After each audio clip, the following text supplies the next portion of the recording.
beloved Boss Mike Cervera.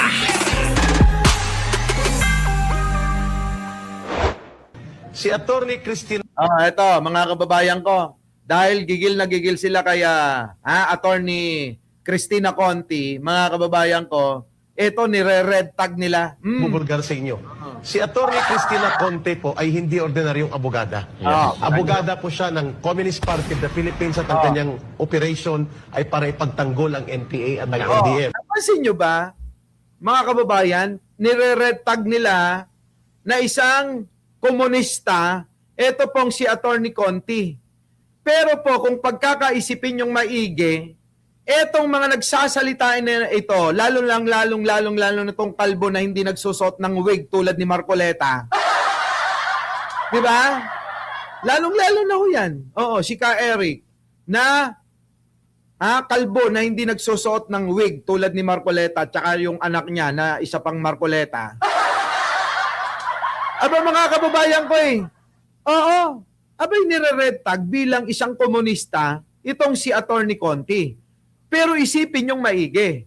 Bakit sila ay todo kampi sa bansang China na komunista?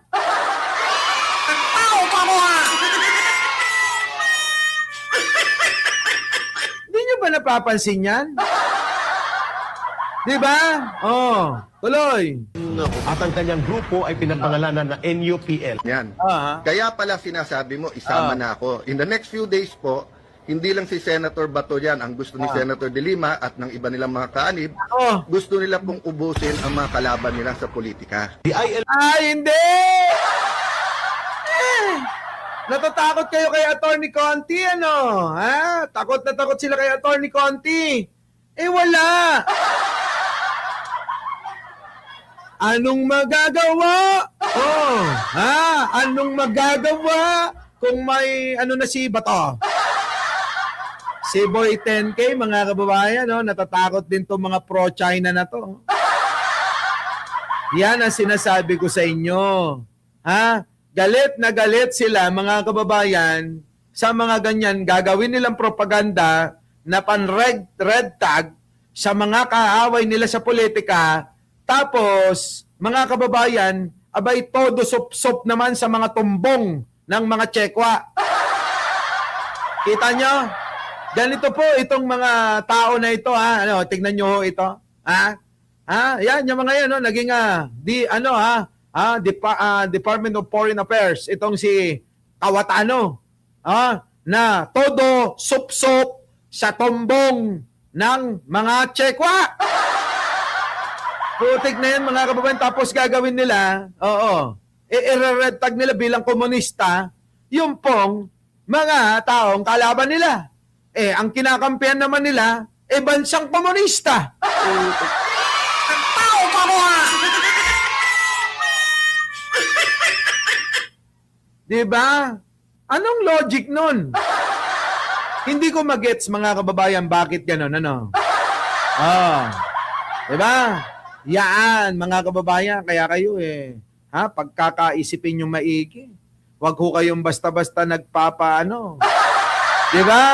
Diba, Maring Gina, Imelda Montenes, Kita nyo.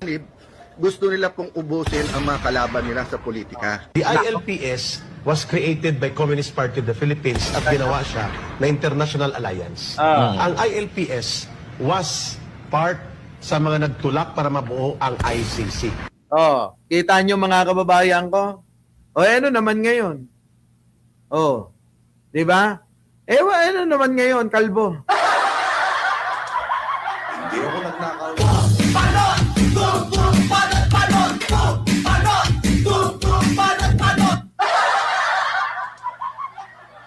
Wala ho mga kababayan Alam nyo, sa totoo lang, hindi natin malaman kung kanino talaga mga panig ito Pero isa lang ang sigurado. Ang nais lang ho nila ay maagaw ang pwesto sa Malacanang.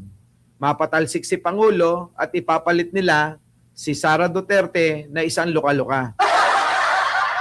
Diba? At ngayon nga mga kababayan ko, eto na. Oo, dami kong tatalakayin, sayang.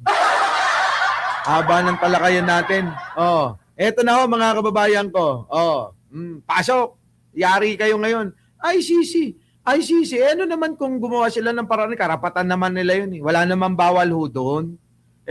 Ewan ko kung anong punto ni Ka Eric. Ano bang punto? Ano ngayon kung magkawang gawa itong sila, Attorney Conti, at panagutin itong isang berdugo na katulad ni Digong, na mamamatay tao, na drug lord, mga kababayan, at gambling lord na rin.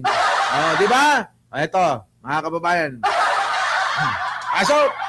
Nakatanggap ang International Criminal Court Pre-Trial Chamber 1 ng 227 applications na kumakatawan sa 500 individual na gusto ring mairehistro bilang mga biktima sa crimes against humanity case laban kay dating Pangulong Rodrigo Duterte.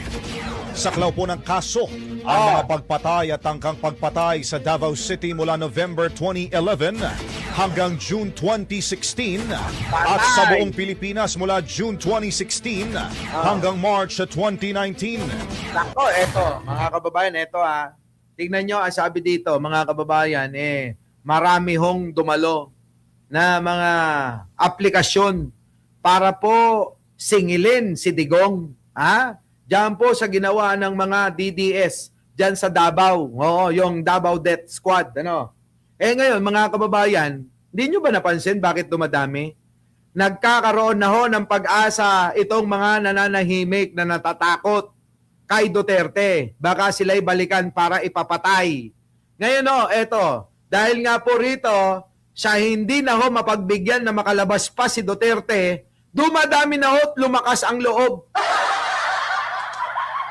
Parang yung mga tinatalakay lang natin yan noong araw, mga kababayan. Kapag ka may scammer, kapag ka ho lumabas na ho sa mainstream media, pag lumabas na sa vlog ko, mga kababayan ko, dami lumalabas na mga biktima. Ganyan ho yung mga scammer Pagka may lumabas na ho sa vlog, sa mainstream media, nagdalabasan na ho yung mga maraming biktima. Tapos, yung pong mga mastermind ng sindikato, ng mga, di ba marami tayong mga tinalakay nun, mga investment scam? Di ba ano nangyayari? Ang dami hong pumupunta rito sa channel natin, umaakit sila, sinasabi nila na eto ang nangyari sa akin, kanya-kanyang kwento, iba-iba, at iba-iba ring amount ng pera yung in-scam sa kanila. Di ba? Ganun yun, mga kababayan ko, tulad dito. Ayan ano sabi, mga kababayan? 500 drug war victims humiling na maisama sa ICC case laban kay dating, matandang hayop na demonyong Digong. Di ba? Tindi, mga kababayan ko. So paano ngayon ito? Nako, dadami pa to. Dadami pa.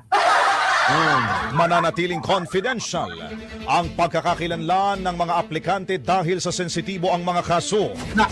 Kapag inaprubahan ng korte, maaari ho silang maglahad ng kanilang panig sa pamamagitan ng kanilang legal representatives habang nagpapatuloy ang proseso ng kumpirmasyon ng mga Ito. Ngayon, mga kababayan, tinututulan ng kampo ni Digong, ni Sara Duterte, yung pong mga 3 abogado ng mga biktima. Natatakot. Mga kababayan, tinututulan ngayon ng kampo ni Digong yung 3 abogado na dapat hindi daw sumama. Anong kinakatakot nyo sa 3 abogado nila? Mga unggoy kayo. Di ba? Anong kinatatakot nyo? Sige nga. Magagaling ba? Magagaling mga kababayan yung mga abogado. Kaya pinapatanggal ng kampo ni Sara Duterte at ni Digong. Yari kayo dyan. Mayayari kayo dyan, sigurado. Di ba? Yari kayo dyan. Nako, ewan ko na lang, Digong, kung hindi ka umiyak ng dugo dyan. Oo. Our beloved Boss Mike, Boss Mike.